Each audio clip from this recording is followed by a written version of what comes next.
Selamat malam, Pak.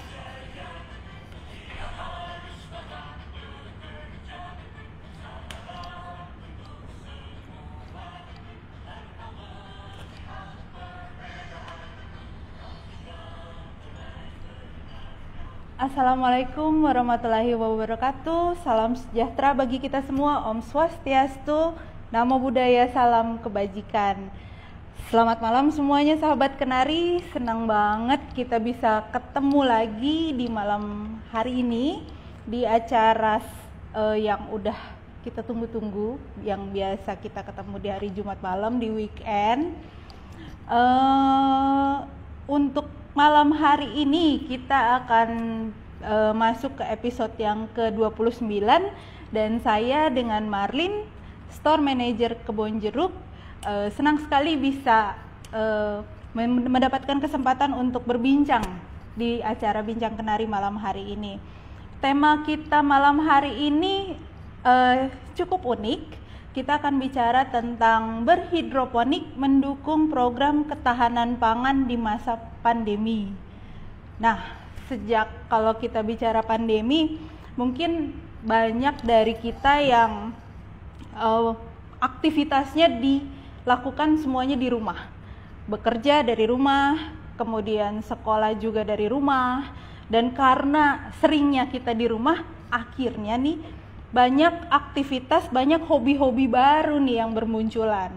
Kalau kita bisa bilang mungkin ada yang mulai berhobi tanaman hias, yang mungkin banyak kenal sekarang namanya janda bolong mungkin ya. Kemudian ada yang juga hobi dengan bersepeda, ada yang hobi memasak mungkin seperti saya yang sok-sok jadi master chef gitu. Ada juga yang hobi memelihara ikan cupang. Mungkin sahabat Kenari yang udah join malam hari ini bisa tulisin aja di komen hobi barunya kalian apa sih selama masa pandemi. Mungkin kalau kita ngomong pandemi udah setahun terakhir nih ya, udah setahun terakhir ini kita mulai terbiasa dengan aktivitas-aktivitas baru tersebut. Nah, salah satu hobi yang mungkin menarik, yang lagi banyak dilakukan saat ini juga itu adalah berkebun atau bertanam, bercocok tanam. Itu juga lagi populer saat ini. Karena katanya selain menambah estetika, kalau di rumah bisa nambah kesejukan, ngelihat yang hijau-hijau, dan berkebun juga bermanfaat untuk menyegarkan pikiran. Di masa pandemi kan pikiran harus seger biar imun bertambah kan ya. Gitu. Jadi bahkan di sini saya punya catatan dari salah satu marketplace bahwa ada kenaikan transaksi lebih dari 4 kali lipat pada subkategori taman sepanjang tahun 2020 jika dibandingkan tahun 2019. Wow, 4 kali lipat. Jadi, buat sahabat Kenari yang lagi demam berkebun juga, boleh banget nih ikutin bincang-bincang kita malam hari ini sampai selesai. Dan buat sahabat Kenari juga yang pengen tahu, yang pengen punya ide baru nih, aduh suntuknya dari kemarin mau ngapain aja, siapa tahu ini bisa jadi hobi baru kalian. Ikutin perbincangan kita malam hari ini, karena narasumber kita malam hari ini merupakan pengajar dan founder Smart Hydroponic, yaitu Bapak Insinyur Roni Tanumiharja. Pak Roninya udah ada di sini. Selamat malam Pak Roni. Dan untuk teman-teman yang live malam hari ini, silahkan dengan senang hati untuk memberikan pertanyaan, apa saja pertanyaannya. Nanti kita akan coba pilih dan kita akan tanyakan langsung ke narasumber kita malam hari ini. Dan sebelum Pak Roni, tunggu sebentar, dan untuk sebelum kita undang Pak Roni untuk bergabung, saya mau info sedikit nih.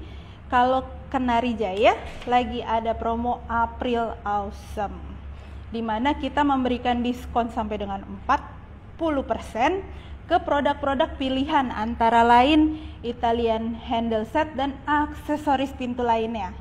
Promonya berlaku sampai dengan 30 April 2021, jadi masih ada waktu banget untuk kita hunting ke showroom-showroom Kenari Jaya terdekat di daerah Anda. Dan untuk informasi lebih lanjut, selain datang ke outlet, boleh juga menghubungi customer service. Ini aku kasih nih customer service-nya kita.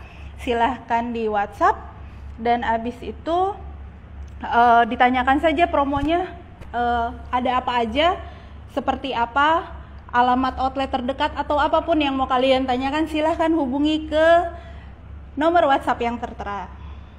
Oke.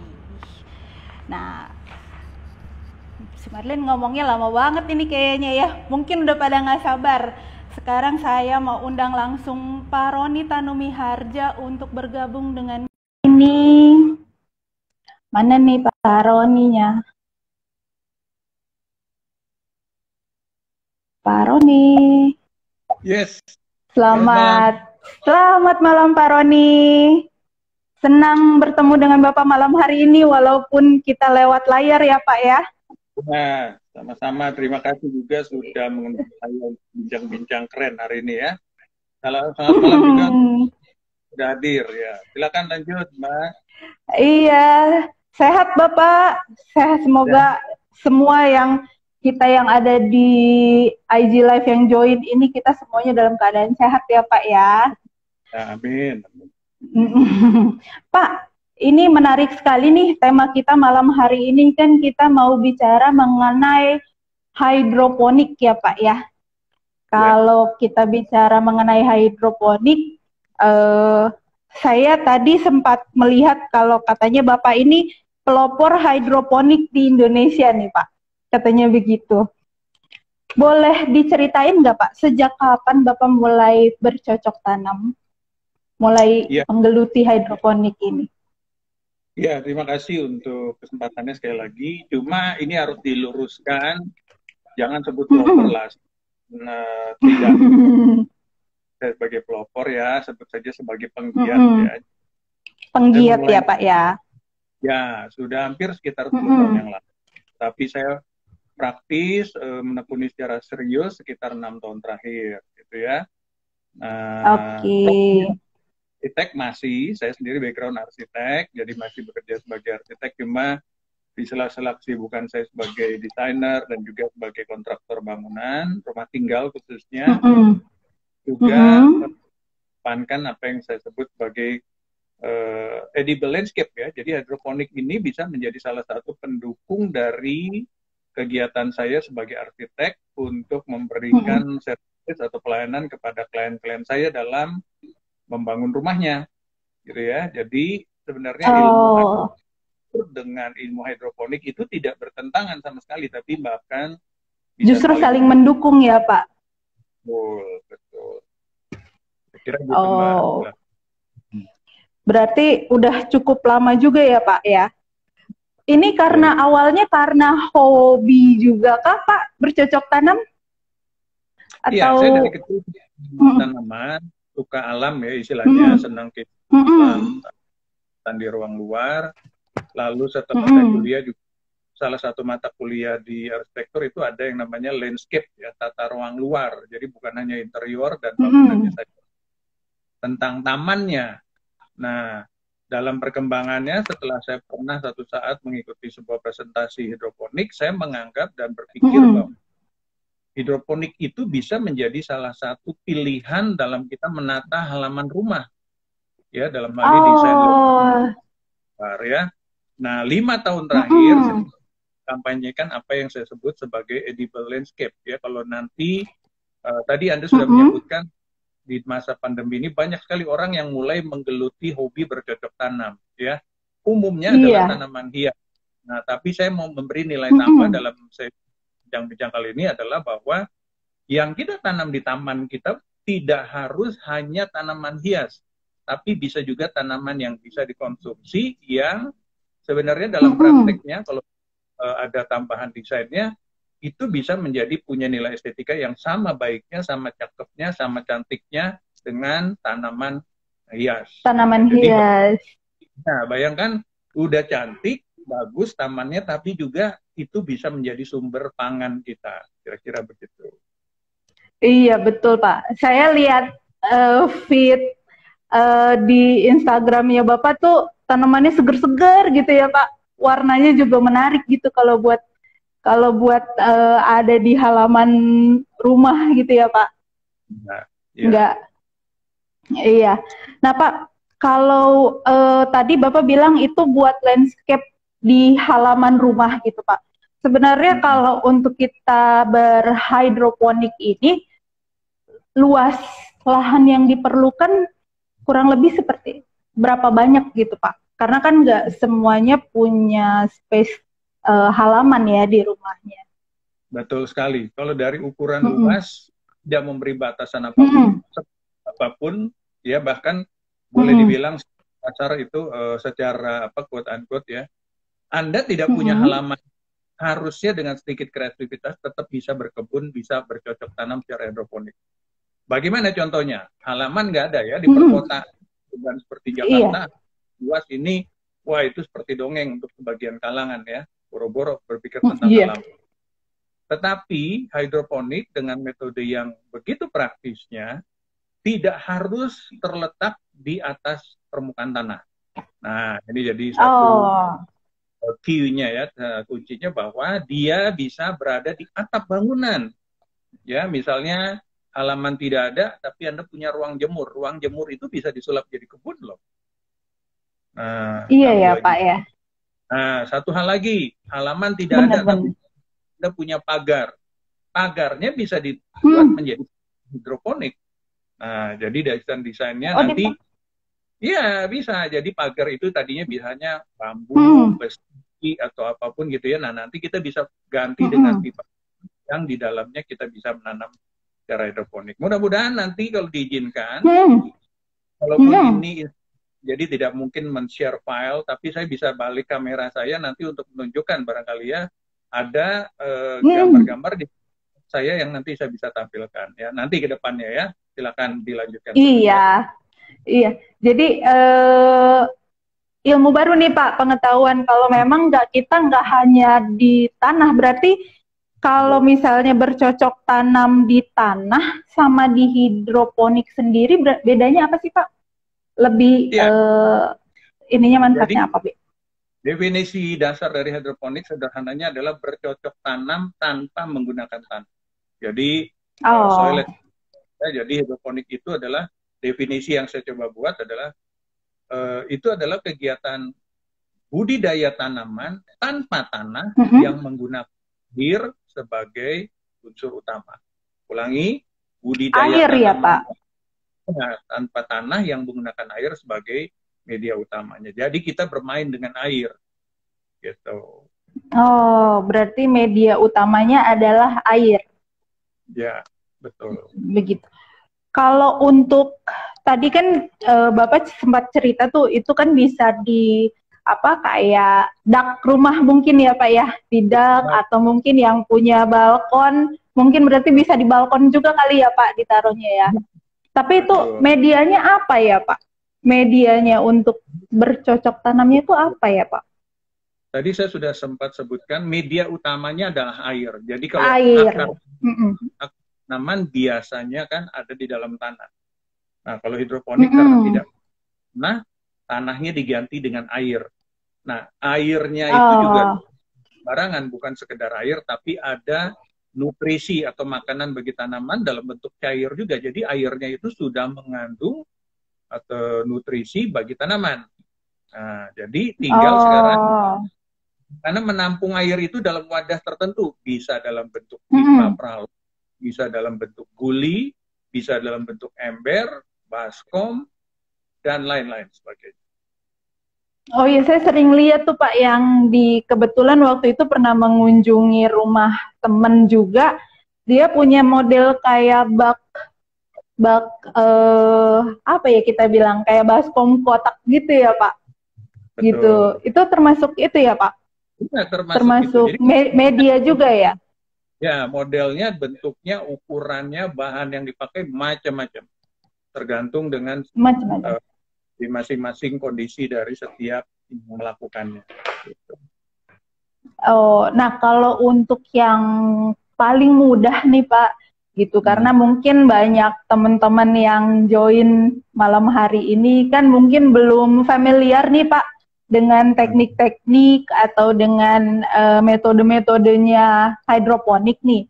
Kalau baru mau memulai nih Pak, kira-kira yang paling mudah itu yang seperti apa sih Pak metodenya?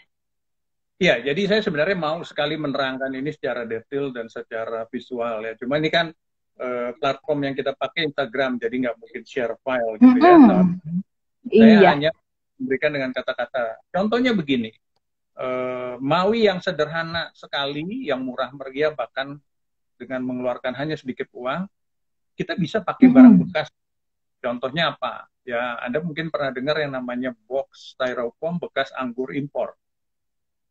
Jadi namanya styrofoam atau orang bilang kadang-kadang sebagai gabus putih, itu anggur impor, hanya pakai itu untuk packingnya. Nah itu biasanya sama tukang buah. Nah sebenarnya itu bisa disulap menjadi instalasi hidroponik. Ya jadi karena ini kita nggak mungkin bisa bertanya-tanya di saya di Facebook saya yang nanti kalau berkenan boleh di-share ya akunnya namanya apa gitu ya. Nah, lalu apalagi yang bisa dipakai baskom, tadi udah sempat Mbak sebutkan baskom yang entah bundar, entah kotak ya, baskom yang ukuran 40 kali 60 aja bisa untuk berhidroponik gitu ya. Lalu bisa menggunakan tadi pipa PVC atau pralon ya, itu dilubang-lubangi bisa untuk menanam hidroponik. Jadi banyak sekali pilihan bahan yang mungkin dipakai untuk berhidroponik, termasuk barang-barang bekas seperti botol bekas air mineral, ya kan, ya botol-botol. Oh iya betul-betul, sering lihat. Ya 1,5 liter dan terusnya. Tapi intinya yang penting kita punya niat, punya passion, ya nanti mau mewah atau sederhana tergantung kebutuhan kita, kira-kira gitu.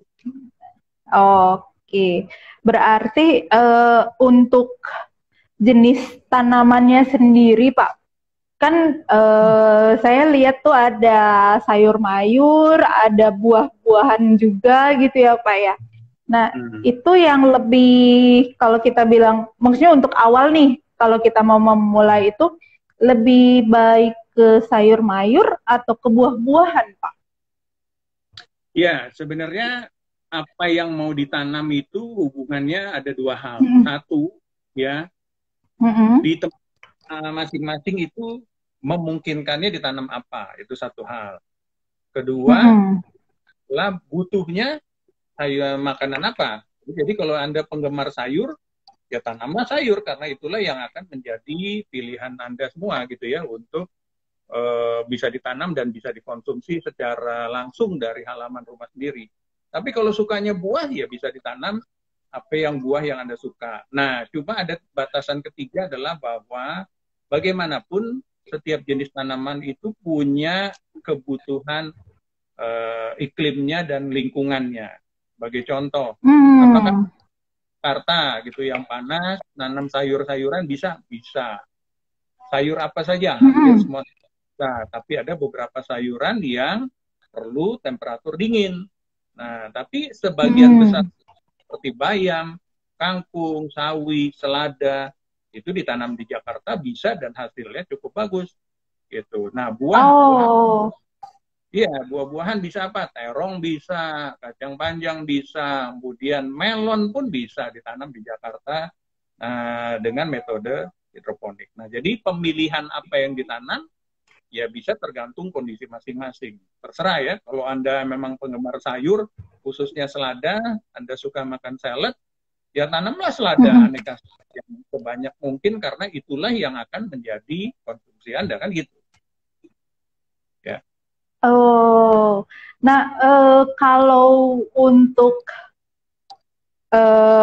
jangka waktunya nih Pak, misalnya kita dari bertanam, ini dari bibit kah Pak, atau dari apa namanya, biasanya ada yang tanaman kecilnya itu apa ya kita sebutnya ya Pak? Itu benih. Prosesnya kurang lebih berapa lama Pak? Benih ya? Iya. Itu prosesnya berapa lama Pak sampai panen ya? Sampai panen, iya. Jadi panen itu tergantung tanamannya, beda-beda ya. Tapi kita harus bedakan ada yang namanya benih, cikal bakal tanaman. Belum jadi bentuk tanaman, tapi masih cikal bakal ya. Tanaman-tanaman yang kita budidayakan itu benihnya adalah bijinya, dari biji berarti. Ada biji sawi, dari biji ya.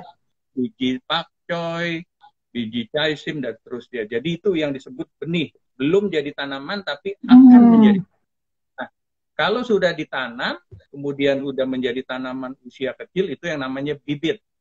Nah, kita harus belajar dua kosakata. Berarti benih dan bibit. Ya. Ya, jadi umumnya kita nanamnya dari benihnya yaitu dalam bentuk biji. Nah, berapa lama panennya? Contohnya, kangkung itu 21 hari sejak ditanam sudah bisa dipanen. Demikian juga bayam. Rata-rata 21 sampai 24 hari.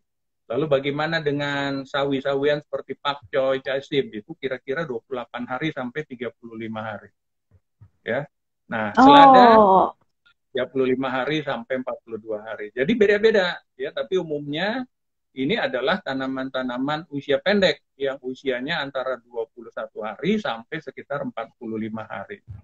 Gitu, dari biji atau dari benihnya. Gitu. Nggak lama ya, Pak ya? Maksudnya kita bisa langsung tanam, kita nikmati prosesnya, habis itu kita bisa nikmati hasilnya juga gitu ya, Pak ya? Jadi nunggunya kalau di PHP banget gitu ya, cepet-cepet aja. Iya benar. Iya betul-betul. Nah, Pak, di sini ada teman-teman yang join nih Pak. Mungkin kita bisa menjawab beberapa pertanyaan dari mereka.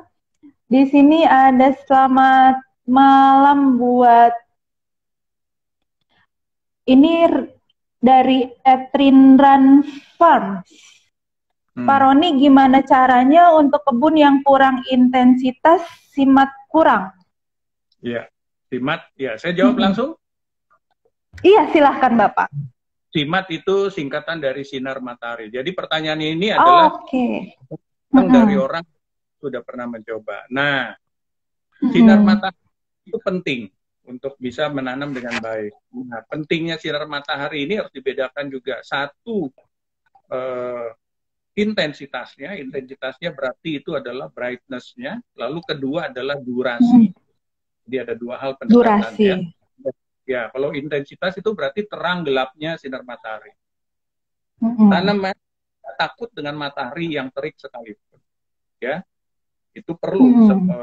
Teriknya kita bisa menanam dengan cukup baik. Nah, yang paling menjadi persoalan di perkotaan adalah panasnya dapat, sinar mataharinya, tapi durasinya terlalu pendek. Apa itu durasi? Artinya lamanya penyinaran sinar matahari itu terhadap tanaman secara langsung. Yang saya bicarakan adalah sinar matahari langsungnya tidak cuma biasnya, tidak di bawah pohon, tapi benar-benar seperti kita menjemur. Nah, kalau mau bagus, minimal 6 jam sehari. Nah, jadi pertanyaannya 6 jam. Ya, 6 jam. Nah, lalu pertanyaannya, kalau di rumah saya sinar matahari durasinya cuma 4 jam, apakah dengan demikian saya tidak bisa menanam? Tetap bisa. Karena apa? Kita bisa mensiasatinya dengan hanya menanam yang tanamannya itu butuhnya cuma 4 jam. Nah, jadi kesimpulannya tanaman itu punya kebutuhan penyinaran hari berbeda-beda. Ada yang mau sepanjang hari, 12 jam, dari jam 6 pagi sampai 6 sore. Ada yang 10 jam cukup, 9 jam cukup, dan seterusnya. Kalau seminim-minimnya 4 jam masih bisa menanam, bisa. Anda nanam bayam 4 jam masih bagus hasilnya. Nanam kale atau kale masih bagus. Nanam kale masih bagus. Jadi jawaban saya untuk pertanyaan tadi, pilihlah tanaman yang sesuai dengan durasi penyinaran matahari di rumah Anda. Nah, saya belum tahu dia berapa hari ya. Sesuaikan dengan itu. Oke, itu berarti kalau sinar matahari ini menyambung pertanyaan dari Pak Yulianto.b.c. Kan Ya. tadi kita bicara sinar matahari, Pak. Ya, beliau menanyakan apakah air di sistem rakit apung harus diganti berkala atau cukup di-maintain parameternya. Itu berkaitan dengan air juga berarti kan, Pak? Kalau ada panas, ada air berarti begitu ya, Pak? Ya, jadi begini, hidroponik tidak pakai tanah. Lalu akarnya Mm-mm. makanan dari mana? Dari air. Itu yang tadi saya sebutkan. Jadi akar tanaman Oh. direndam di dalam air sama mirip seperti kita meletakkan tanaman-tanaman di dalam rumah dalam vas bunga. Ya, kan kita kasih air, Mm-mm. Pak. Lalu batangnya atau akarnya kita rendam air. Nah, lama-lama dia tetap segar, ya bahkan masih bisa tumbuh. Nah, hidroponik prinsip sederhananya seperti itu. Apakah air perlu diganti? Perlu. Cuma Mm-mm. frekuensinya beda. Kalau Anda dalam sistem rakit apung, tadi dia nanya sistem rakit apung, jadi mungkin dia sudah Iya, punya pengalaman. sudah Ya, pengalaman. apung yang saya kembangkan bisa saya pakai air yang sama itu bisa sampai 6 bulan. Ya, jadi baru diganti setelah Oh. 6 bulan. Jadi tidak harus setiap kali panen diganti. Tapi ada sistem lain yang modelnya berbeda, Mm-mm. setiap kali panen diganti. Nah, gitu ya. Jadi beda-beda tergantung desainnya, tergantung model dari hidroponik yang dipakai. Kira-kira gitu. Oh, berarti ini semuanya tergantung dari jenis tanamannya ya, Pak ya? Sama model instalasi hidroponiknya. Ah, sama Hidroponik kan model. ya, jadi tergantung Mm-mm. itu. Ya. Nah, kalau untuk air, tadi ini ada pertanyaan dari Pak Rinto Das Moreno. Pak Roni, ada rumusnya nggak Pak untuk pemilihan pompa yang tepat untuk bisa membantu mengaliri air dengan memperhatikan seberapa banyak yang mau dialiri? Ya. Jadi semakin banyak jumlah tanaman, semakin banyak besar yang dibutuhkan. Jadi kan hidroponik itu airnya perlu disirkulasi ke semua akar tanaman. Nah, akar tanaman mendapat nutrisi atau mendapat makanan dari air yang disirkulasikan. Ya. Nah, tadi pertanyaannya ini rasio nih, besarnya pompa terhadap jumlah kan gitu ya.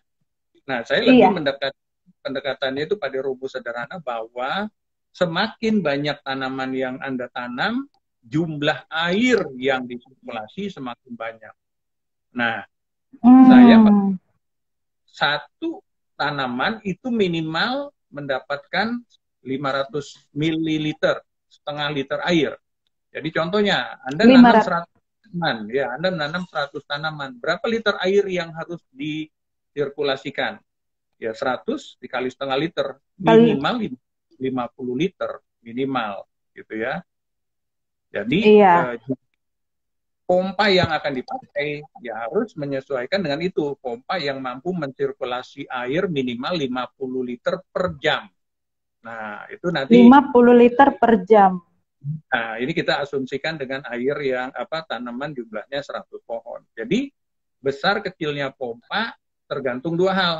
Satu, jumlah tanamannya. Lalu kedua, juga dengan ketinggian instalasinya. Jadi, kalau instalasinya bersusun-susun, mungkin Mbak pernah lihat ya, bahwa hidroponik itu kan tidak harus total. Jadi, nanamnya bertingkat-tingkat. Semakin tinggi tingkatnya, dia semakin memerlukan pompa yang besar. Nah, kalau kita beli pompa itu ada tulisan, ada yang namanya H hotel ya, H dari hotel ya, H maksimum misalnya meter, itu artinya pompa itu hanya bisa mendorong air sampai ketinggian 2 meter. Padahal kalau instalasi kita tingginya 3 meter, kita harus cari pompa yang lebih besar yang mampu mendorong air sampai 3 meter. Jadi kapasitas pompa tergantung pada dua hal tersebut. Kira-kira gitu ya. Iya, semoga ini pertanyaan teman-teman ini bisa sedikit menambah wawasan kita ya Pak ya. Menyambung pertanyaannya dari caktani.id, berarti kalau soal air tadi, katanya apakah air baku 700 ppm masih bisa digunakan untuk berhidroponik Pak? Iya, ini menjadi salah satu persyaratan yang paling penting ya, salah satu yang paling penting, yaitu air yang kita pakai untuk berhidroponik itu saya selalu merekomendasikan sedapat mungkin pakailah air yang kejernihannya itu maksimal 100 ppm. Nah, ini untuk yang belum mengerti apa itu ppm, itu adalah satuan pengukuran dengan air. Jadi makin jernih air, angka kan makin kecil. Makin keruh air, angka ppm-nya makin besar. Nah, yang saya sarankan kalau mau bagus hasilnya, carilah air yang ppm-nya maksimal 100. Nah, kalau yang tadi disebutkan 700, saya sarankan jangan dipakai. Karena apa? Itu sangat keruh gitu. Terlalu banyak bawaan partikel-partikel air yang ikut di situ yang kita tidak tahu isinya apa. Kemungkinan malah bikin tanaman pertumbuhannya jadi terhambat. Saran saya, toleransinya adalah syukur-syukur bisa di bawah 100 ppm, tapi maksimal 200. Kira-kira. Maksimal 200. Berarti kalau, nah ada yang menyambung juga nih Bapak dari Desi ZHR. Izin bertanya Pak, saya pemula hidroponik. Di usia tanam 20 hari, setelah semai saya naikkan ppm nutrisi. Kok malah jadi burn daunnya ya Pak? Itu kalau untuk, iya mungkin apa, biasanya kan ada yang kalau nutrisi ditambah, apakah akan jadi lebih cepat atau gimana gitu Pak? Pengaruhnya seperti apa sih Pak? Ya, secara teori dasar bahwa usia tanaman dengan kata nutrisi itu harus berbanding lurus. Ya, jadi artinya apa? Waktu tanaman masih kecil cuma membutuhkan nutrisi dengan kepekatan atau dosis yang rendah saja. Makin besar dosis naik. Ya, kalau itu dilakukan dengan sesuai dengan aturan yang benar, saya yakin pertumbuhannya akan bagus. Ya, jadi saya bahkan kalau ini presentasi bisa menyampaikan file, saya punya tuh tabelnya. Jadi usia seminggu dia berapa? Ya contohnya seminggu cukup 500 ppm. 2 minggu naikkan jadi 700. 3 minggu jadi bertahap 800. Berarti ya Pak. Nah, cuma dalam kasus-kasus seperti tadi dikatakan ada daun yang terbakar atau burn, dia bilang ya istilah lebih tepatnya burn. Biasanya yang terbakar itu pucuk-pucuknya.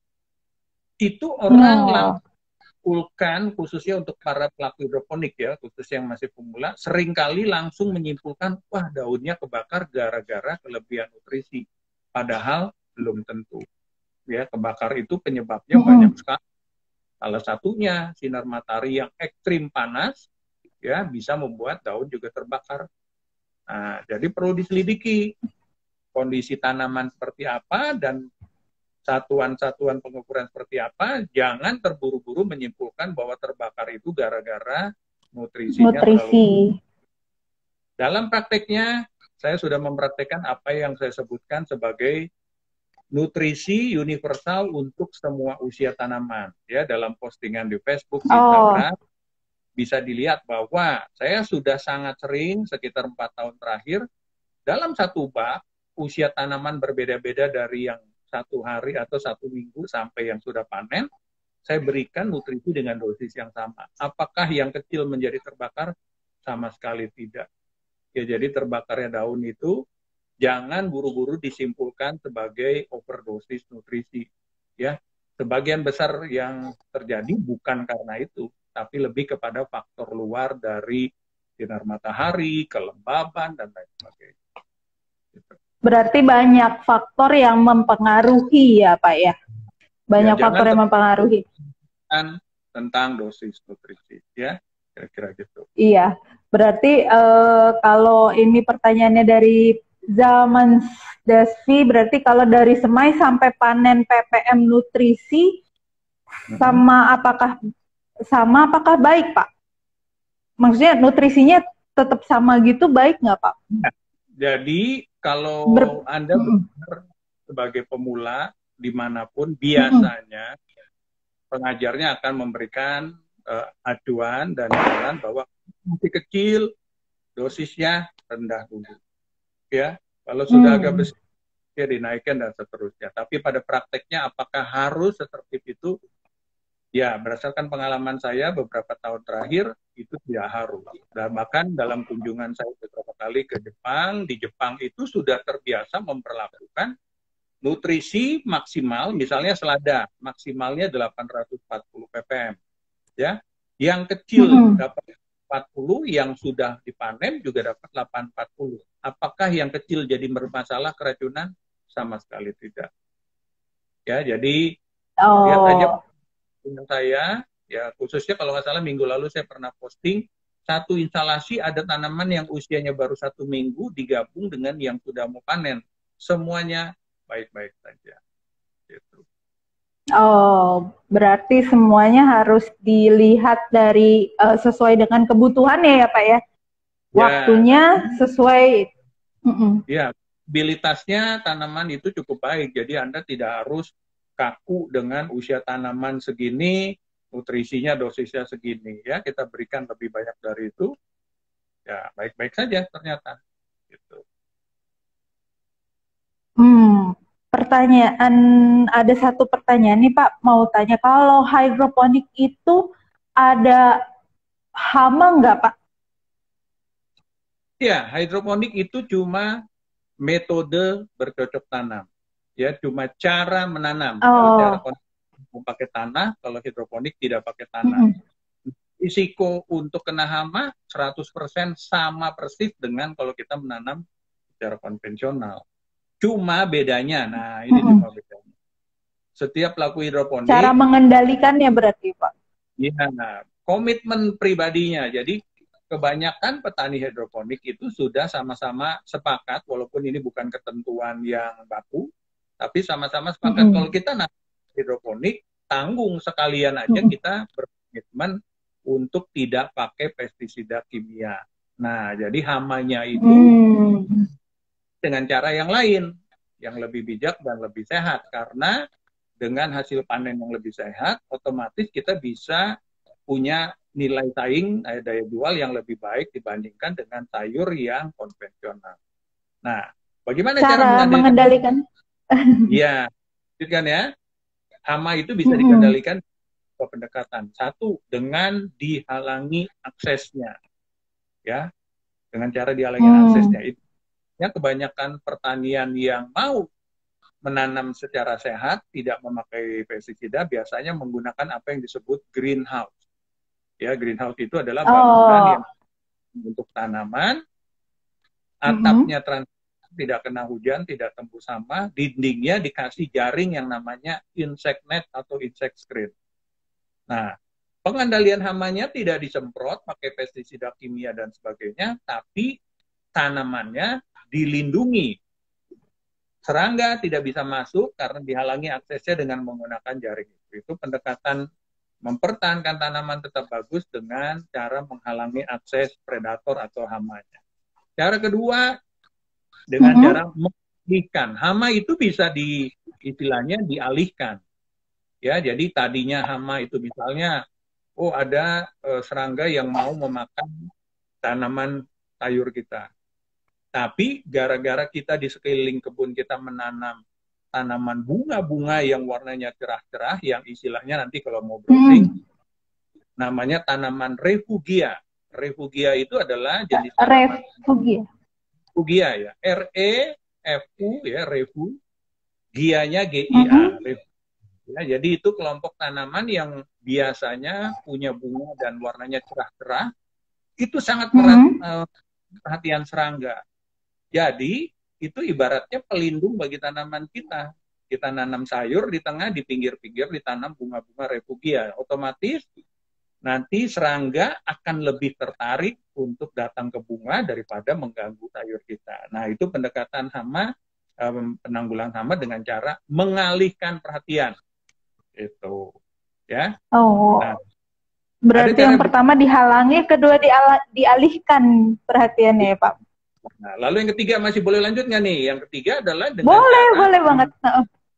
Hama itu bisa juga dikendalikan dengan cara dijebak atau trapping, ya. Dijebak itu. Dijebak. Bisa contohnya pakai yang namanya yellow sticky trap, ya. Jadi ada lembaran kertas kuning, lalu di atas lembaran kertas warna kuning itu dikasih lem. Nah, jadi kenapa kuning? Besar serangga suka warna kuning, tertarik dengan warna kuning. Tempelkan bul, ya, nanti serangga akan datang ke warna kuning itu, menempel hinggap, tapi dia sudah tidak bisa terbang lagi karena ada lem. Metode itu disebut metode trapping. menjebak. Ya, udah 3 nih. Menjebak. Prosesnya, lalu alihkan perhatiannya. Yang ketiga adalah jebak. Nah, itu ada cara ketiga. Jebak. Ya, lalu ada cara Mm-mm. cara ini saya sarankan memang sudah pilihan terakhir. Kalau dihalangi masih terus, dialihkan terangganya jauh, dijebak nggak kena, datang ke tanaman sayur kita. Cara terakhir adalah dengan cara dibasmi. Nah, dibasmi biasanya kalau petani mau gampangnya basmi semprotlah pakai yang namanya pestisida atau insektisida. Itu biasanya cairan kimia yang sifatnya racun bagi serangga. Dengan tujuan serangganya mati. Nah, tapi para hidroponiker, petani hidroponik berkomitmen untuk tidak memakai itu. Nah, cuma kalau sudah kena, masa kita diam saja? Alternatifnya adalah pakai pestisida, tapi pakai pestisida yang organik atau yang nabati. Apa itu pestisida nabati? Pestisida yang dibuat dari tumbuh-tumbuhan. Jadi alam ini sebenarnya sudah menyediakan cukup banyak bahan-bahan yang bisa dipakai untuk membasmi hama. Beberapa contoh yang bisa saya sebutkan. Ada bawang putih, ada daun sirsa, ya, ada daun nimba, ya, ada beberapa yang pakai cabai, gitu ya. Jadi banyak sekali tumbuh-tumbuhan yang punya fungsi untuk bisa membasmi hama. Kira-kira begitu, Mbak. Kalau ini menarik banget nih Pak, banyak banget ternyata cara untuk membasmi, untuk menghalangi si hama ini mengganggu ya Pak. Ya. Cuma iya, boleh di-share nggak Pak? Apa Bapak sebelumnya pernah mengalami nggak Pak gagal panen? Oh pasti, semua petani pasti pernah mengalami masa-masa sulit ya. Jadi ada masa-masa kita belajar tentang hal itu. Nah, jadi makanya kenapa kita menjadi perlu belajar dan menambah wawasan, karena memang ancaman terbesar dari gagal panen adalah biasanya hama. Nah, jadi kalau udah kena hama, mau sebagus apapun tanaman itu, biasanya bisa membuatnya menjadi gagal panen. Nah, oleh karena itu hama itu, pendekatan terbaik itu bukan dibasmi, tapi dicegah. Kalau udah kena, membasmi lebih dibanding dengan mencegah. Nah, makanya kalau mau aman, nomor 1, Anda punya dana cukup, buatlah yang namanya greenhouse. Jadi kalau Anda bisa melihat pertanian komersial, biasanya menggunakan greenhouse atau rumah kaca. Ya, jadi mereka memakai bangunan untuk melindungi tanaman. Tujuannya apa? Supaya tidak terserang hama, ya, meminimalkan risiko kena hama. Kalau sudah kena dibasmi, memang lebih repot penanggulangannya. Oke, baik. Berarti lebih baik dicegah ya Pak ya? Lebih mudah dicegah daripada diobati gitu ya Pak. Pak, ini mau bertanya dari edo.ori. Selamat malam. Apa yang terjadi apabila saya menanam dengan bibit yang sudah kadaluarsa? Mungkin ini pertanyaannya menyambung dari yang selanjutnya, apa yang perlu diperhatikan saat pembibitan, Pak? Ya. Jadi yang namanya benih, ya, kita bicara benih itu kan biasanya dalam bentuk biji. Benih itu betul ada masa kedaluarsanya. Nah, masa kedaluarsa itu dari pabrik yang bagus, biasanya di kemasannya ditulis. Ya, ada yang 1 tahun, 2 tahun, dan seterusnya. Itu harus ditulis dan kita harus hati-hati untuk memperhatikan tanggal kedaluarsanya setiap kali kita membeli benih. Nah, selain kita memperhatikan itu, metode atau cara menyimpan benih itu juga penting, ya. Jadi bukan hanya tidaknya kedaluarsa dari pabriknya, tapi cara memperlakukan benih itu juga penting untuk bisa menjaga kualitasnya tetap baik.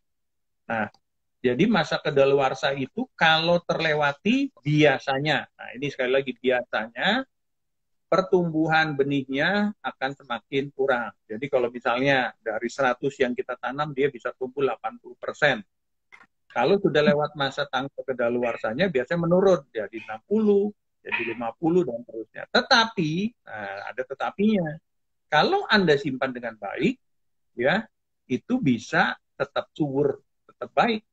Saya beberapa kali ada benih-benih di rumah saya yang tanggal kedaluarsanya sudah lewat, tapi karena saya simpan dengan baik, saya tanam, tumbuhnya masih baik seperti ketika benih itu masih baru. Jadi kualitas pertumbuhan benih itu tergantung dari satu, tanggal kedaluarsa, jadi kualitas mereknya juga penting, tapi juga cara menyimpan itu juga bisa menentukan. Saya kira gitu, Pak. Kalau berarti untuk perawatannya apa harus lebih ekstra kah Pak untuk prosesnya gitu maksudnya? Ya, jadi cara menyimpan benih itu yang paling penting, satu dasarnya dia tidak boleh kena sinar materi langsung. Lalu dia harus disimpan di tempat yang sejuk dan kering. Artinya apa?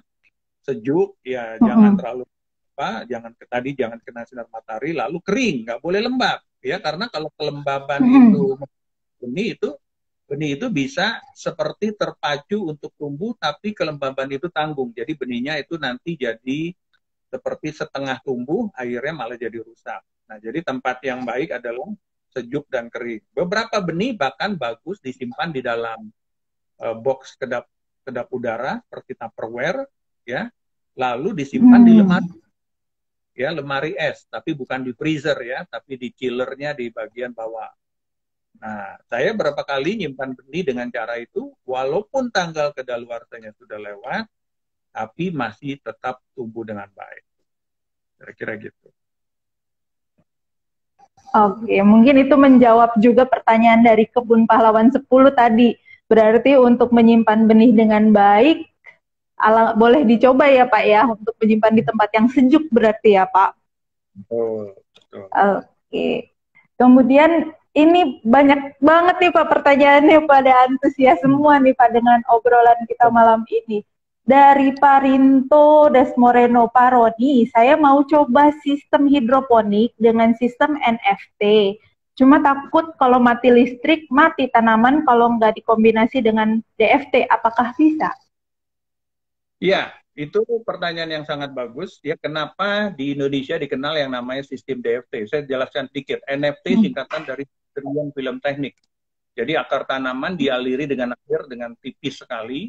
Nah, kelemahannya adalah NFT kalau mati lampu, pompa tidak bekerja, air tidak naik, dalam 3-4 jam saja tanaman layu dan bahkan bisa mati.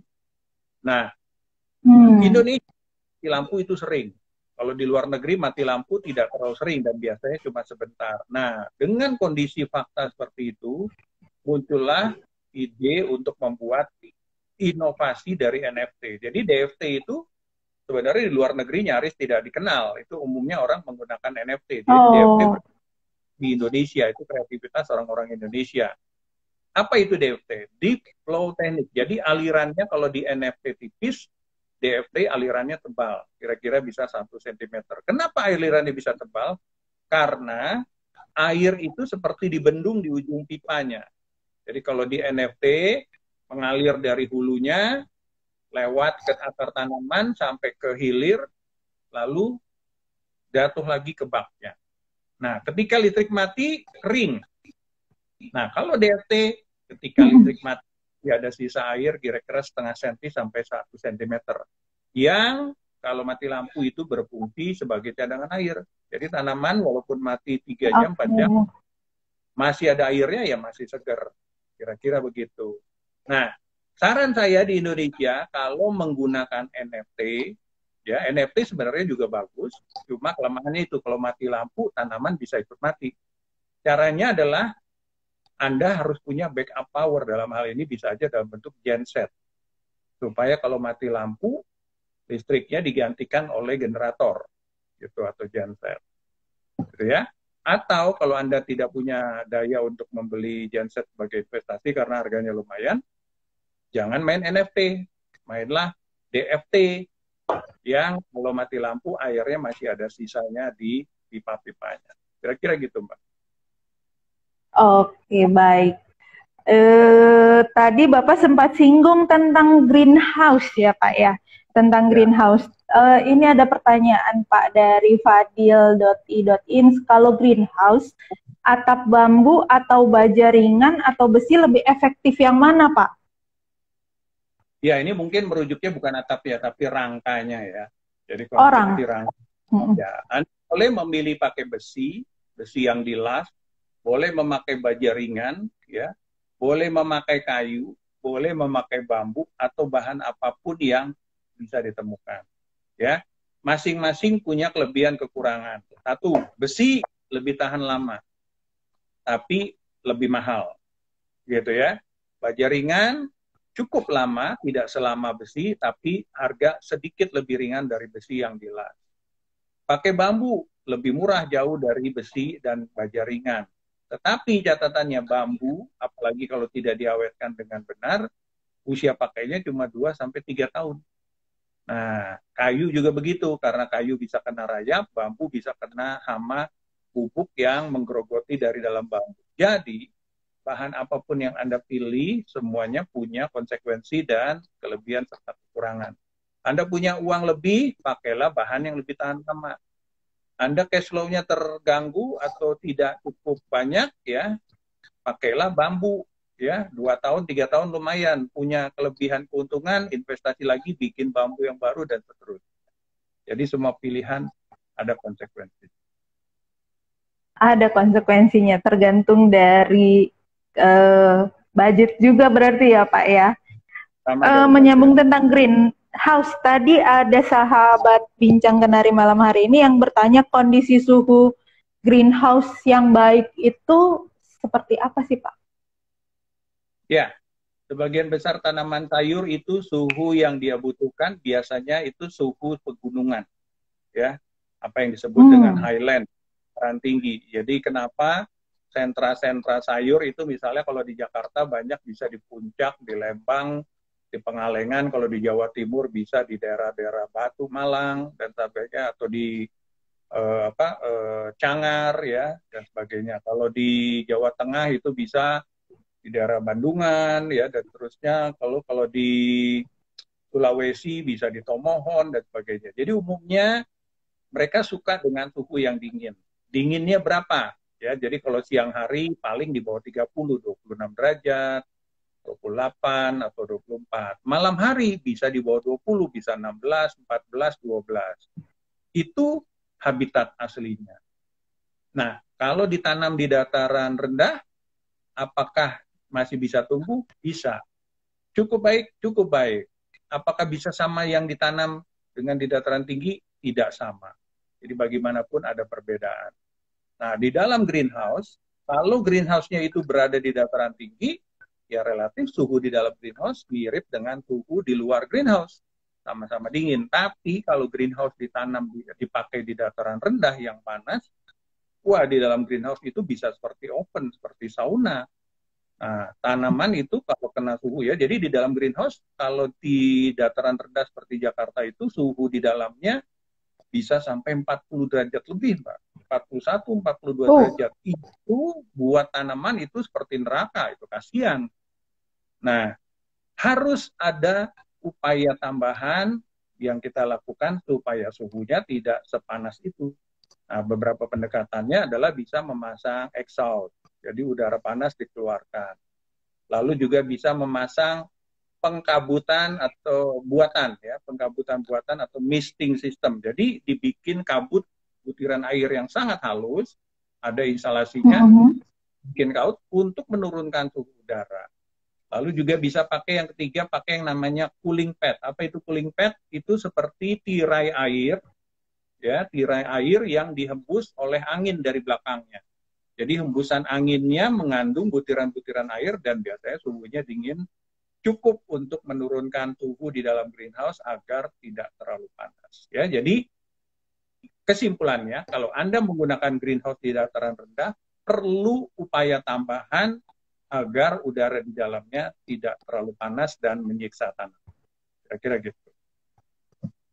Berarti untuk ini ada yang bertanya juga, berarti temperatur di dalam greenhouse itu maksimal berapa derajat ya Pak? Amannya, baiknya?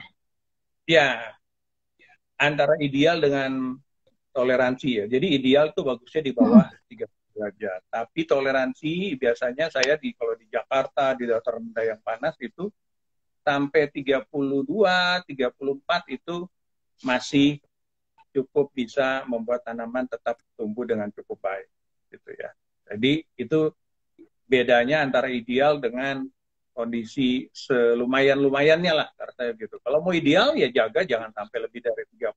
Cuma untuk bisa menurunkan suhu di dataran rendah sampai di bawah 30 itu energinya, upayanya juga cukup besar ya. Bahkan di Jepang, ya Jepang itu 4 musim, Mbak. Waktu musim panas atau summer itu wah panasnya bisa lebih dari Jakarta, itu sangat ekstrim dan greenhouse di sana hebatnya kalau lagi musim panas pakai AC, Mbak. Oh. Dikasih, ya didinginkan, udara di dalamnya didinginkan pakai AC, ya pakai AC. Mungkin petaninya bingung nanti mau jual berapa harus pakai AC, gitu ya. Kalau di Jepang mereka biasa melakukan itu karena masyarakat Jepang daya belinya bagus, jadi walaupun sayurnya mahal mereka juga tetap mampu untuk membeli, kira-kira gitu. Oh, berarti kan tadi untuk suhu ya Pak. Apakah berarti kalau di dataran rendah itu pemberian nutrisinya harus lebih banyak? Ini ada yang bertanya juga. Ya, sebenarnya relevansi antara suhu ruangan dengan nutrisi itu tidak terlalu relevan ya. Jadi nah, kalau suhu panas tanaman menjadi perlu makanan lebih banyak, enggak juga ya. Suhu panas itu pengaruh langsungnya terutama adalah terhadap air ya. Jadi kalau suhunya panas tanaman akan lebih banyak menyerap air dan lebih banyak melakukan apa yang disebut dengan penguapan ya. Penguapan air oleh permukaan daun itu makin cepat kalau suhunya panas. Jadi relevansinya dengan nutrisi itu tidak secara langsung ya, tidak terlalu relevan menurut pengalaman saya gitu. Ini udah mulai banyak nih Pak yang punya ide untuk berhidroponik ya Pak. Ya. Kalau sesuai dengan tema kita malam hari ini kan berhidroponik mendukung program ketahanan pangan di masa pandemi. Nah, ini menyambung pertanyaan dari sahabat kita nih Pak malam hari ini, kira-kira berapa tahun lagi sayur hidro bisa bertahan di harga saat ini Pak? Kan kalau tadi di Jepang mungkin mereka udah aware ya dengan sayur mayur yang kualitasnya baik gitu. Jika kita sudah mencapai titik supply melebihi demand, kira-kira berapa tahun? Itu sampai berapa tahun mendatang gitu Pak? Ya, kalau saya bukan peramal dan saya bukan analis ekonomi. Ya, jadi saya tidak bisa menjawab secara spesifik tentang hal itu. Cuma saya bisa memberikan semacam pandangan, ya. Ilmu ekonomi dasar, supply dengan demand, ya, supply tinggi, harga biasa turun, ya, demand tinggi biasanya harga naik, ya, supply tidak ada atau berkurang harga juga naik. Nah, jadi hukum ekonomi itu sederhana aja, ya, semakin banyak orang cari, semakin mahal harganya, semakin sedikit orang cari, semakin banyak supply, semakin turun harganya. Nah, masa pandemi ini menjadi fenomena yang memang boleh dibilang tidak biasa. Ini adalah kejadian luar biasa. Cuma basicnya sebelum masa pandemi, saya sudah berhidroponik jauh sebelum masa pandemi. Trennya naik. Saya menjual peralatan, saya menjual nutrisi, menjual benih, menjual instalasi dan sebagainya. Trennya sebelum pandemi memang sudah naik. Jadi orang punya kesadaran makin tinggi untuk bisa mempunyai hobi baru untuk bercocok tanam di halaman rumahnya sendiri, tetapi bukan hanya tanaman hias. Dalam hal ini hidroponik fokusnya lebih kepada tanaman konsumsi. Jadi artinya kesadaran orang sebenarnya sudah terbangun. Ditambah pandemi tahun lalu, awal tahun baru, Anda boleh saya itu, set saya bukan hanya 4 kali lipat naiknya. Tadi Anda sempat menyebut ya, tanaman hias 4 kali lipat. Saya jujur mengakui omset penjualan segala sesuatu yang berhubungan dengan hidroponik di masa pandemi itu naiknya lebih dari 10 kali lipat. Ya. Kenapa? Di tanaman hias. Tanaman hias untuk kesenangan hanya bisa dilihat cantik dan itu bisa membahagiakan orang. Tetapi tanaman konsumsi selain enak dilihat, membahagiakan orang juga bisa dimakan. Nah, hubungannya dengan harga. semakin sadar orang tentang hidup sehat. Jadi isu pandemi corona ini kan membawa orang dalam pemikiran baru bahwa wah, kita harus punya pola hidup sehat. Betul kan? Jadi bukan hanya di masa pandemi, ternyata pola hidup sehat itu bisa membuat kita meminimalkan risiko kena penyakit, termasuk corona. Nah, saya percaya walaupun corona akan berakhir berangsur-angsur, prinsip dasar tentang hidup sehat ini tidak akan begitu saja hilang. Bahkan bisa tetap tumbuh karena kesadaran orang, khususnya di perkotaan besar itu, sudah semakin tinggi. Mereka untuk bisa hidup sehat harus juga makan makanan yang sehat. Jadi, saya tidak bisa meramalkan sampai kapan, tapi saya percaya trennya ini tumbuh terus. Gitu ya. Jadi, potensinya dan prospeknya masih cukup baik ke depan. Kira-kira gitu, Pak. Berarti dari pengalaman Bapak nih kan Bapak juga sudah cukup lama nih ya Pak dengan lahan yang Bapak miliki, hasilnya itu berarti sejauh ini harga kita, kalau kita bilang harga di pasaran untuk sayuran hidroponik, sayuran atau buahan hidroponik ini masih apa ya Pak? Masih terjangkau kah di pasaran, Pak? Iya, sebagai pembanding dengan sayur konvensional, harga hidroponik itu bisa 50% sampai 100% lebih mahal. Ya, karena punya beberapa keunggulan. Ya, beberapa diantaranya kesegarannya, rasanya, teksturnya biasa lebih renyah. Ya, lalu kalau komitmennya kita tidak pakai pestisida kimia, berarti orang lebih memilih itu dengan tujuan lebih sehat, gitu ya. Lalu yang keempat, ya, dia juga istilahnya hidroponik itu punya semacam apa yang disebut kalau orang Indonesia ini, tren itu akan membawa orang kepada sebuah gengsi. Nah, jadi kalau orang punya uang beli sayur hidroponik itu merasa bahwa dia sudah memasuki kelas yang lebih tinggi. Jadi ada semacam kebanggaan, ada tren. Nah, orang Indonesia kalau yang namanya tren itu berapa juga dibeli. Nah, berita baiknya tren makanan sehat saat ini sedang lagi booming. Ya. Jadi dengan potensi penjualannya akan terus meningkat karena trennya sedang gencar-gencarnya dan tren ini akan terus berlangsung. Saya kira begitu. Nah, harga kisaran dibanding konvensional itu sayur hidroponik bisa dijual 50-100% lebih mahal. Saya kira gitu. Sampai 100% lebih mahal ya Pak. Tapi tetap aja ya. Maksudnya kalau tadi Bapak bilang lifestyle ya Pak ya. Pola hidup sehat. Orang-orang sudah mulai banyak yang ibaratnya berani membayar untuk mendapatkan yang lebih sehat. Betul. Mulai sadar, iya betul. Berarti di sini ada teman kita yang juga bilang hidroponik untuk skala hobi terkadang hasil panennya melimpah. Apakah hidroponik skala hobi bisa dijadikan bisnis juga Pak? Mohon petunjuknya. Sangat bisa. Banyak sekali murid saya dimulai dengan hobi, akhirnya berkembang menjadi usaha. Ya, sederhana saja di Indonesia ini dan di dalam dunia ekonomi sekarang menjual sesuatu produk itu sekarang tidak sesulit zaman dulu. Zaman dulu kita harus beriklan secara konvensional lewat koran, ya, lewat majalah dan sebagainya. Sekarang kalau Anda pemain media sosial, Anda sangat mudah berjualan di media sosial. Punya sayur bagus, foto, upload, kasih nomor handphone, selesai tugas Anda. Tinggal tunggu siapa yang tertarik, transaksi terjadi. Jadi sangat banyak murid saya yang dimulai dengan hobi, akhirnya berkembang menjadi usaha. Ya, itu sangat memungkinkan. Sangat memungkinkan ya. Jadi buat sahabat Kenari yang mulai terpikirkan untuk hobi yang produktif ya Pak ya. Hobi yang bisa menghasilkan dan membawa manfaat yang baik. Itu mungkin bisa coba untuk mulai berhidroponik ya Pak ya. Betul.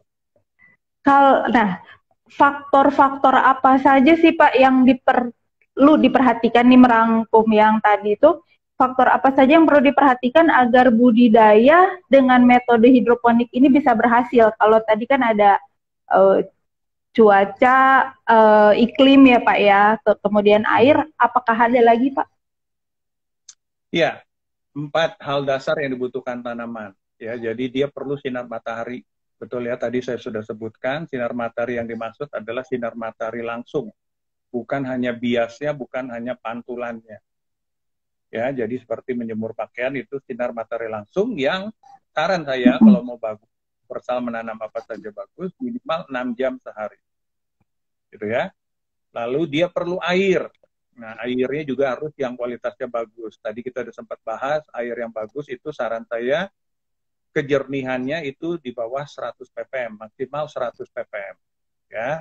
Lalu dia juga perlu nutrisi. Nah, nutrisi itu ibaratnya makanan bagi tanaman. Nutrisi yang baik harus mampu memberikan makanan yang cukup bagi tanaman. Ya, di dunia hidroponik termasuk di Indonesia, nutrisi itu mereknya macam-macam.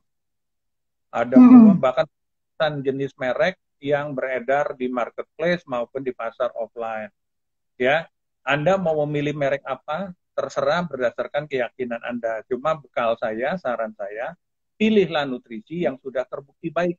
Ya, terbukti baik itu bisa kata orang, pengalaman orang, bisa juga testimoni dari pemiliknya. Nah, kalau penjual nutrisinya sendiri tidak pernah menanam, tidak pernah ada testimoni, kita perlu bertanya, benar bagus apa tidak, ya.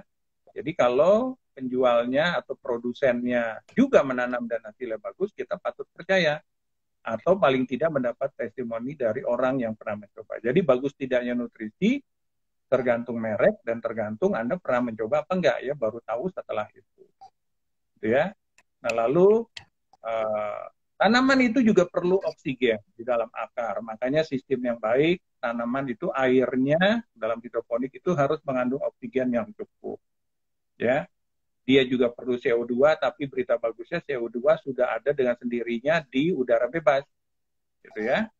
Nah, yang kelima adalah ya tanaman perlu perhatian. Jadi kalau nutrisinya sudah cukup, mataharinya memadai, CO2-nya dan O2-nya terpenuhi, ya airnya juga kita jaga dengan baik dan kualitasnya bagus, tapi tumbuhnya masih belum bagus. Biasanya karena dia kurang perhatian.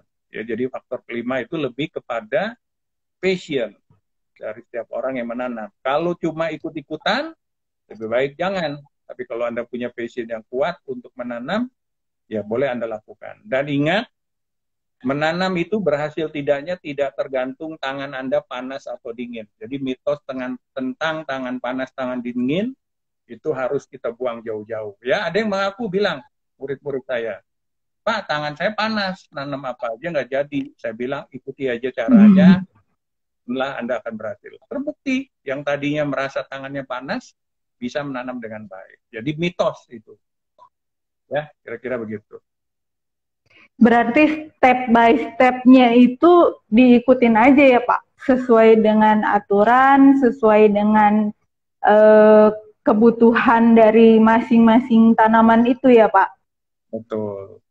Ya, jadi nanti dengan jam yang cukup kita akan pelan-pelan akan belajar karakter dari tanaman juga itu unik, bisa berbeda-beda ya. Ada yang suka sinar matahari full, ada yang cukup 70%, ada yang 60%, 50% dan seterusnya. Ada yang usianya panjang, ada yang jauh terhadap hama, ada yang rentan dan seterusnya. Saya kira gitu. Itu berarti untuk tanaman-tanaman dengan kebutuhan yang berbeda tersebut apa bisa disatukan Pak?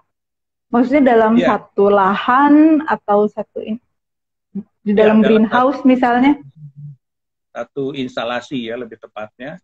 Iya. Kalau hobi, Anda boleh saja melakukan itu ya. Jadi misalnya sayur selada dengan sawi atau pakcoy itu harusnya dipisah karena dia kebutuhan nutrisinya, dosisnya berbeda. Tapi kalau untuk skala hobi, Anda boleh gabung. Silakan saja. Tapi kalau untuk skala komersial, sebaiknya dipisah karena ini selain tujuan tanaman itu butuhnya beda-beda, kita juga perlu melakukan penghematan ya. Jadi kalau tanaman yang perlunya ppm-nya rendah, dosisnya rendah, kita kasih tinggi kan sayang tanaman ininya nutrisi. Jadi berikanlah sesuai porsi yang dibutuhkan oleh setiap jenis tanaman. Kira-kira gitu, Mbak. Sesuai dengan jenis tanaman, sesuai dengan kebutuhan masing-masing ya Pak ya. Gitu. Untuk Betul. Metode pemasaran Pak, balik ke tadi tentang kita memasarkan hasilnya gitu. Yang paling efektif selain ini, apakah ada seperti penyalur khusus untuk tanaman hidroponik gitu nggak sih Pak? Ya, di Indonesia sudah cukup banyak yang namanya pengepul. Ya, jadi ada orang-orang yang memang fokusnya, dia tidak terlalu fokus menanam, tapi lebih pengepul. Kenapa dia memilih profesi sebagai pengepul? Karena dia punya networking untuk tahu kemana sayur itu bisa dijual. Ya, jadi biasanya supplier itu mengumpulkan dari beberapa petani. Jadi ini tidak harus menjadi momok yang menakutkan bagi siapapun yang mau memulai. Ya, pemasaran itu kalau skalanya masih hobi, ya jangan pusing-pusing. Ya, Anda nanam di depan halaman rumah Anda, di halaman rumah Anda, lalu kelihatan dari jalan aja, pasti tetangga akan bertanya, apaan itu? Ya, sayur apa? Boleh nggak dibeli? Dan seterusnya. Jadi transaksi sudah bisa terjadi begitu. Atau lebih banyak dari itu, Anda lebih berusaha. Foto, upload di Facebook, di Instagram, ya pasti akan terjadi reaksi dari orang-orang yang Anda kenal di dalam media sosial tersebut. Ya, jangan malu untuk jualan. Nah, ini yang jadi persoalan. Kebanyakan kalau menanam itu pemula-pemula, aduh, masa di Facebook jualan? Oh, Facebook aja sekarang sudah menyediakan apa yang namanya Facebook for Business. Ada itu. Jadi jangan malu jualan online. Ya. Jadi kalau kita nggak mau menampilkan produk, gimana orang bisa tahu? Kan gitu. Nah, kalau mau lebih serius lagi, ya tentunya harus mempunyai tim marketing kapasitas besar. Ada orang yang door to door menawarkan ke hotel, ke restoran, ke kafe, ya. Jadi jangan malu untuk melakukan itu. Ya, market itu atau pasar itu tidak datang dengan sendirinya, tidak terjadi dengan sendirinya. Perlu upaya. Gitu. Kalau untuk skala hobi ya Pak, di rumah dengan lahan terbatas, boleh nggak Pak referensiin jenis tanaman, maksudnya kalau untuk sayur atau buah yang baik, yang bisa kita mulai, yang gampang perawatannya, atau misalnya lebih kemungkinan bertumbuhnya lebih cepat, itu yang apa aja sih Pak? Ya, sebutlah bayam, kangkung. Bayam. Kangkung, ya. Bayam itu ada merah, ada hijau. Kangkung, selada macamnya banyak, ada puluhan ratusan jenis, ya. Kemudian ada pakcoy, kailan, sawi caisim atau sawi pangsit, ya, sawi keriting. Nah, umumnya itu kan sayur-sayur yang biasa dimasak. Jadi tanam aja 5 sampai 6 aja itu udah banyak itu variasinya. Ya, kalau mau lebih tinggi lagi bisa sampai 10 belasan. Umumnya rata-rata sayur-sayur yang biasa kita temui di tukang sayur bisa kita tanam biasanya. Kira-kira itu. Oke, menarik sekali pembicaraan kita malam hari ini nih Bapak, masih banyak banget pertanyaannya. Mungkin saya mau tanyakan 2 pertanyaan terakhir Pak. Kalau tadi kita bicara hama berupa yang tadi Bapak udah sampaikan step-stepnya. Tapi kalau misalnya dari binatang Pak, misalnya diganggu binatang, itu seperti kayak tikus gitu Pak, itu kan juga sering dirusak gitu biasanya. Itu gimana cara mensiasatinya? Ya, tikus itu termasuk hama. Termasuk hama. Ya, dia termasuk hama, jadi itu, ya ini kategori hama ya. Tadi disebutkan serangga, ya, lalu hewan pengerat seperti tikus, hewan melata seperti bekicot, pacet, lintah itu juga hama, ya, siput, ya itu juga hama, ya. Dan jangan lupa hama itu juga bisa berupa manusia seperti anak tetangga. Nah, hati-hati itu anak tetangga bisa jadi, ya. Anda udah nanam cantik-cantik, teman, ada anak tetangga main, itu dirusak, itu bisa menjadi hama juga. Jadi hati-hati. Jadi hama itu bisa macam-macam. Termasuk kucing. Kucing juga bisa merusak. Iya. Mungkin dia makannya, tapi bisa merusak untuk dimain-mainin atau ditidurin sayurnya. Kelihatan empuk-empuk, wah enak nih ditidurin. Nah, udah sering jadi kasus ya. Jadi pencegahannya ya tergantung hamanya apa. Kalau tikus biasanya yang paling manjur sih ya dijebak ya, atau dikasih suara yang ultrasonik ya. Jadi itu ada yang dicolokin ke listrik dan menimbulkan suara yang kita nggak dengar, tapi tikus jadi nggak betah. Bisa diusir dengan cara itu. Atau kalau tikus banyak, peliharalah kucing gitu ya. Nah, jadi macam-macam tergantung jenis apa, penanggulangannya tentu akan berbeda-beda. Berarti semuanya sebenarnya bisa teratasi ya Pak ya? Harus Jenis bisa. hama apapun, hama gangguan apapun bisa teratasi ya Pak? Ya, manusia kan Iya. diberi akal, harusnya dia mampu mengatasi semua persoalan yang ada. Jadi, ini mungkin juga menjelang penutup saya katakan bahwa bercocok tanam itu tidak selamanya mulus, tidak selamanya mudah, tidak selamanya lancar tanpa hambatan. Pasti ada persoalan. Ya, tapi dengan belajar, dengan menambah wawasan, kita perlahan-lahan akan makin banyak punya cara atau trik bagaimana kita bisa menanam dengan hasil yang memuaskan. Kira gitu, Mbak. Iya. Terakhir yang saya mau tanyakan ke Bapak, tadi saya sempat melihat ada postingan Bapak tentang pentingnya smart farming. Ya.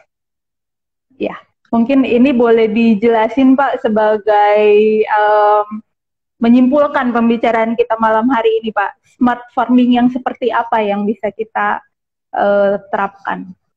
Ya, jadi intinya begini, Indonesia itu negara agraris. Ya, seharusnya teori dasarnya negara agraris itu bisa mampu untuk swasembada pangan. Tapi sampai detik ini sudah puluhan tahun kita merdeka, kita masih banyak yang impor. Ya, pertanyaan besarnya adalah kenapa? Gitu ya. Lahan subur, matahari melimpah, alamnya luar biasa, ya, SDM-nya banyak. Nah, yang jadi persoalan kenapa kita belum mampu menyuplai kebutuhan dalam negeri secara mandiri? Ya, kalau saya pendekatannya adalah kita masih belum banyak belajar tentang pertanian yang modern. Apa itu pertanian modern? Pertanian yang mengandalkan bukan hanya otot, ya, tetapi pikiran, akal. Ya, jadi petani-petani muda Indonesia sekarang mengandalkannya bukan hanya otot, tapi pakai otak. Ya, apa contohnya paling sederhana? Ya, itu tadi petani konvensional kalau bercocok tanam lebih membiasakan kegiatan itu berdasarkan kebiasaan dari turun-temurun orang tuanya, kakeknya. Ya, misalnya nanam sayuran A, oh pupuknya ini. Kalau disuruh ubah belum tentu mau itu. Turun-temurun mereka mengatakan, oh biasanya pakai ini. Padahal pupuk yang dipakai belum tentu adalah pupuk terbaik untuk tanaman yang dia tanam. Padahal teknologi sudah menciptakan pupuk yang lebih baik, lebih murah, lebih efisien. Artinya apa? Pola pikir dan wawasan kita harus terbuka. Ya, kenapa saya memakai brand atau merek yang namanya Smart Hydroponic? Karena saya mau petani-petani di Indonesia itu semakin lama semakin cerdas dan semakin pintar untuk bercocok tanam, tidak hanya menggunakan otot tapi juga menggunakan otak. Ya, supaya mereka nanamnya lebih baik, hasilnya lebih baik, dan mereka hidupnya lebih sejahtera. Kira-kira begitu. Terima kasih banyak Bapak. Terima kasih banyak buat sharing kita malam hari ini Pak. Terima kasih sudah meluangkan waktunya. Buat teman-teman sahabat Kenari yang join malam hari ini, mungkin yang masih punya pertanyaan, bisa langsung menghubungi Pak Roni ya Pak ya? Ya, untuk jadi berkonsultasi. Ngobrol sama saya atau bertanya lewat media sosial, boleh saya share akun-akun media sosial saya? Boleh ya? Iya, silahkan Bapak. Boleh. Kalau di Facebook Anda boleh catat itu Roni Tanumiharja, RONNY spasi Tanumiharja ya, Miharjanya DJ ya, belakangnya DJA. Instagram saya sama namanya @Roni Tanumiharja, disambung semua huruf kecil semua. Lalu saya juga ada channel YouTube Ya, YouTube saya Smart Hydroponic by Roni Tanumiharja. Ya, ulangi, Facebook Roni Tanumiharja, Instagram @roni_tanumiharja, lalu YouTube saya channelnya adalah Smart Hydroponic by Roni Tanumiharja. Ya, jadi di 3 media sosial itulah saya sering memberikan postingan tentang tips, tentang tutorial, tentang pengalaman, tentang sharing dan sebagainya. Jadi Anda boleh melihat itu dan boleh bertanya di situ, ya. Mudah-mudahan saya sempat untuk menjawab pelan-pelan. Jadi jangan buru-buru untuk segera dijawab ya. Jadi saya harus menggiling. Ya, mudah-mudahan semua pertanyaan bisa saya jawab. Terima kasih. Terima kasih banyak Pak Roni, sehat selalu. Semoga ilmunya saya yakin pasti bermanfaat banget buat semua yang mendengarkan malam hari ini. Tidak terasa kita sudah sampai di ujung acara ya Pak ya. Terima kasih buat semua yang sudah berpartisipasi. Terima kasih buat Pak Roni. Semoga kita semua dalam keadaan sehat. Saya undur diri Pak. Sampai ketemu di lain waktu. Buat sahabat Kenari, sampai ketemu lagi di Bincang Kenari minggu depan. Selamat malam. Malam.